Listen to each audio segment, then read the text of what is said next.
About 10 days ago, I retired very late.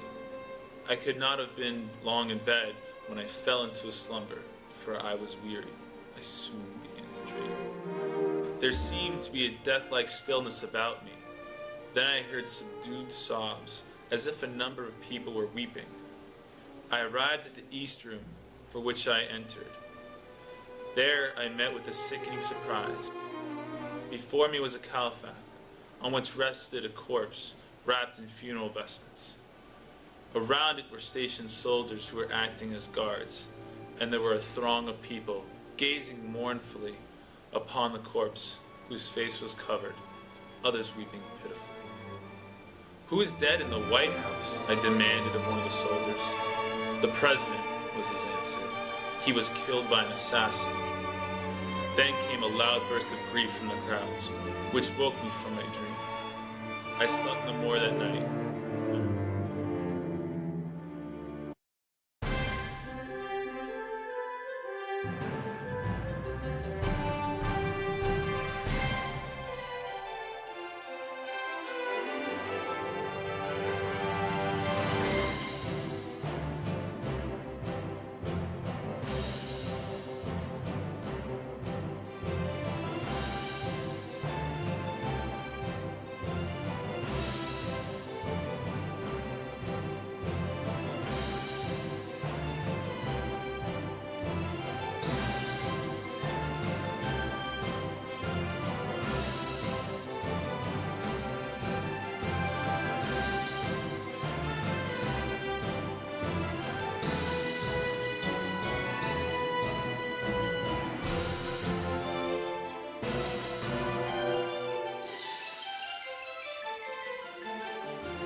Abraham Lincoln was born February 12, 1809, the second child of Thomas Lincoln and Nancy Lincoln. He was born in a one-room log cabin in Kentucky. Life was good for young Lincoln.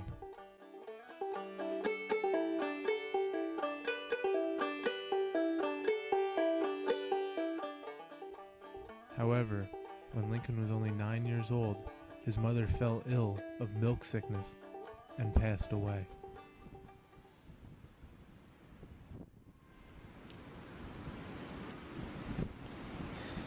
"Mama, I'm gonna work real hard, make something of myself."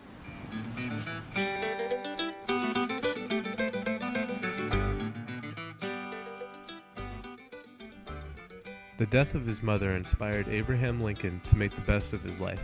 He passed his childhood doing manual labor around town. True to his word, he learned to read. His tall, lanky frame was a common sight, walking down roads and through fields on a search for more books. He also became known around town for his storytelling. This ability would help him later on in life.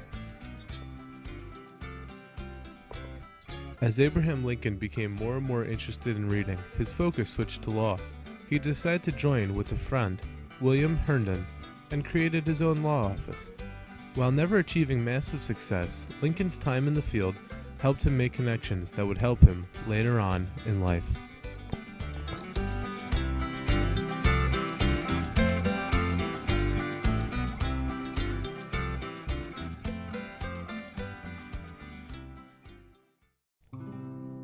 Though his law career was not an outright success, he did meet the person who would change his life forever. Her name was Mary Todd.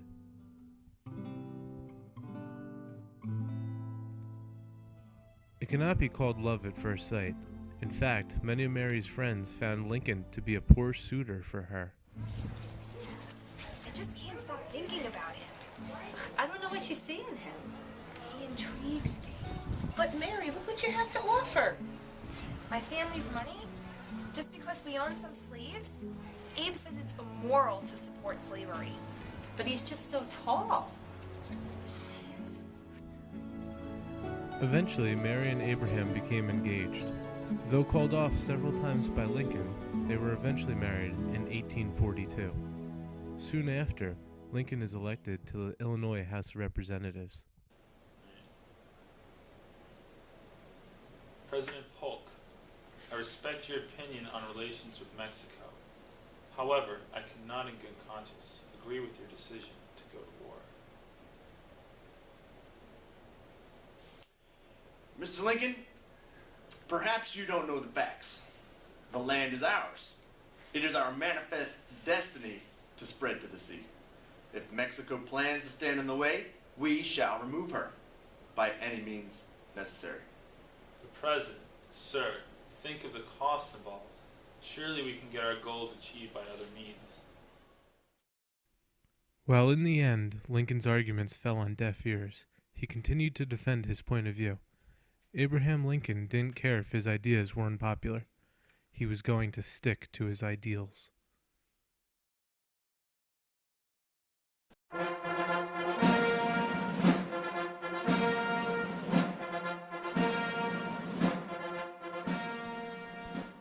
Eventually, Abraham Lincoln was elected to the highest office in the land, the President of the United States.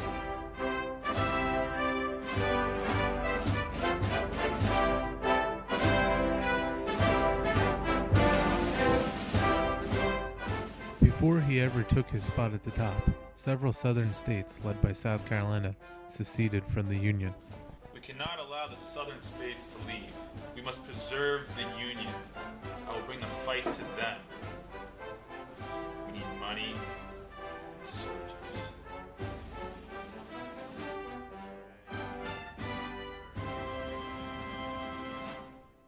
Abraham Lincoln responded to the crisis, wielding power as no other president before him. He distributed $2 million in the Treasury for war material without approval from Congress.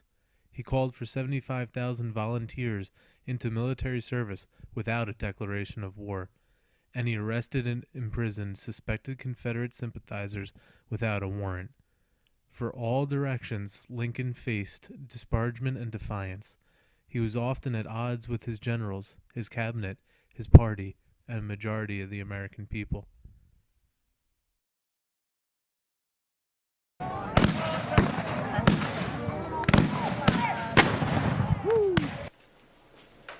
President, more reports from the front. Battle of Shiloh, 13,000 casualties.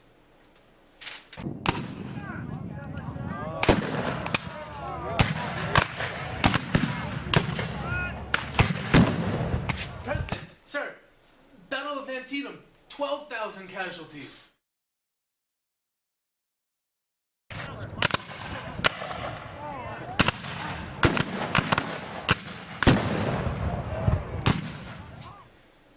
Sir, Battle of Gettysburg, 23,000.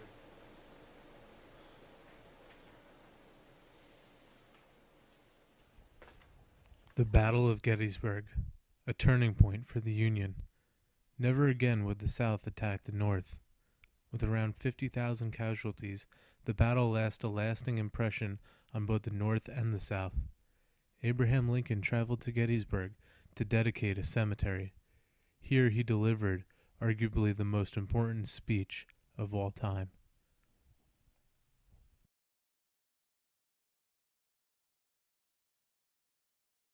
Fourscore and 7 years ago, our fathers brought forth upon this continent a new nation, conceived in liberty and dedicated to the proposition that all men are created equal. Abraham Lincoln continued to insist the Union must be saved. In addition, his moral opposition to slavery led him to sign the Emancipation Proclamation, which essentially ended slavery in the South.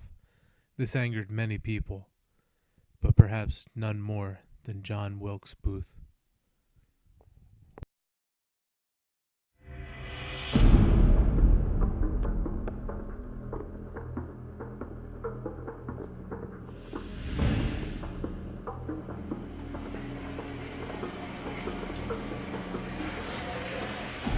Another 15,000 casualties, and still Lincoln is pressing on. Something needs to be done. Yeah, but what can we do to stop the work? How do you kill a snake? By cutting off its head. Lincoln? Yes, Lincoln. That tyrant has already ruined the United States. Now he's trying to impose his will on the Confederacy. If the Union wins, That would be the end of slavery in the South. So what needs to be done? Something drastic. Fiends like him deserve an end worthy of a tyrant. While John Wilkes Booth and his conspirators hatched a plot to kidnap the president, their worst fears were recognized. The Southern Army fell apart as the North engaged in total warfare. Before the Confederate States surrendered, Abraham Lincoln was elected to a second term of the United States.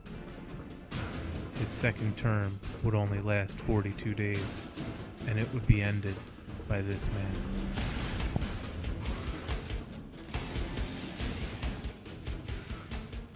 To end a life, to save a philosophy. The South has been humiliated. Tonight, the tyrant will die for his sins. Taking matters into his own hands, Booth devised a plan to assassinate the president. They would meet around 10:15 p.m. on the night of April 14th, 1865, at Ford's Theater.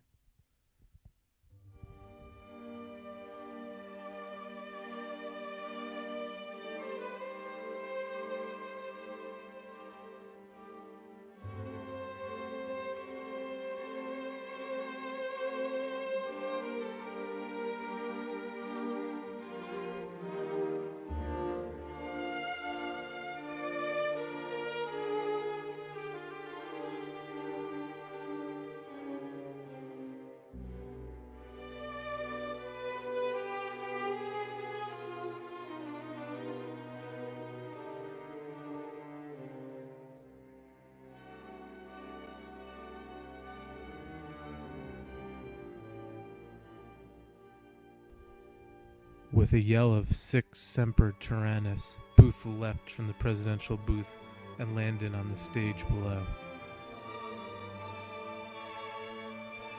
His bullet proved to be a fatal one. 12 days later, Booth was found in a barn in Virginia and shot to death. 8 other conspirators were convicted and sentenced to death.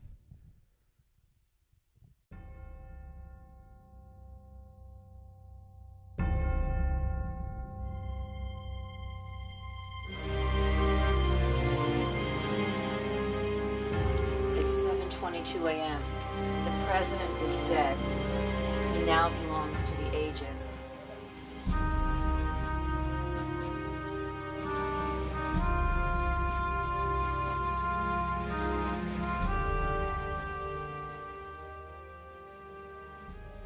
America lost its captain on that April day. Still reeling from the Civil War, America would need years to heal from its wounds. The determination Abraham Lincoln showed during America's darkest hours would be a shining light towards repairing our country.